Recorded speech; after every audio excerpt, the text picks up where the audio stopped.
My wife had been excited for weeks about her Miami girls trip. She shopped for new clothes, talked endlessly with her friends, and counted down the days until her flight. I supported her fully, believing she deserved a break.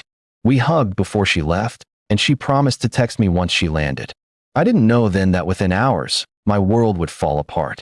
3 hours later, I was making tea when a notification appeared on my phone. It wasn't her message, it was an email with the subject, "About your marriage." My chest tightened as I opened it. The anonymous sender claimed my wife wasn't going for just a girl's trip. She was meeting a man. Attached were screenshots of hotel bookings and photos of her with him. My blood ran cold. At first, I refused to believe it. Surely this was some cruel prank. But the evidence was too detailed, too specific. The email even mentioned her flight details and hotel address. I felt my stomach twist in knots.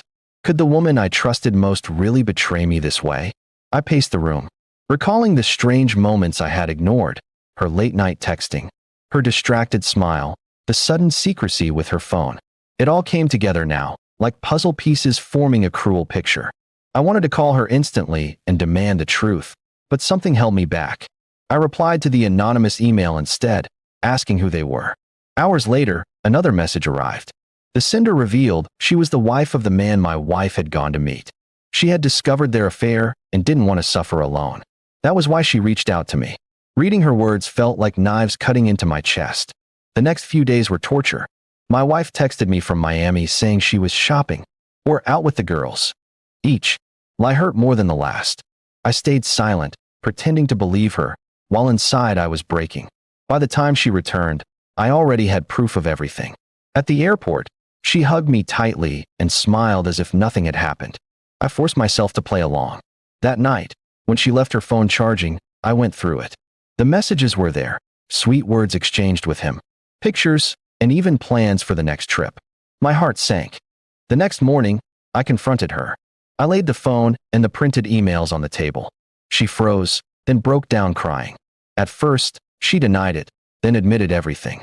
She said it was a mistake, that it didn't mean anything. She begged for forgiveness, swearing she still loved me. But her tears couldn't erase the betrayal. For days, I wrestled with myself. Part of me wanted to forgive her, to hold on to the life we had built. But another part of me knew that trust, once broken, could never be repaired. Each time I looked at her, I saw the lies, the secret trip, the betrayal. One evening, I sat her down.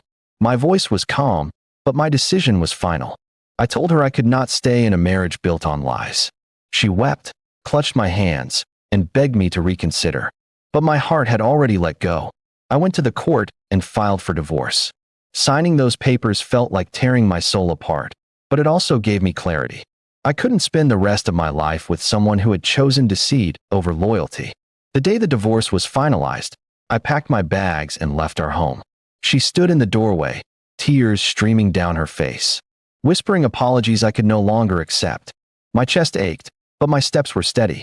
Walking away wasn't easy. Everywhere I looked, memories haunted me. The wedding day, the laughter, the promises we once made. But all of it was stained now. Trust had been broken beyond repair, and love had turned into pain.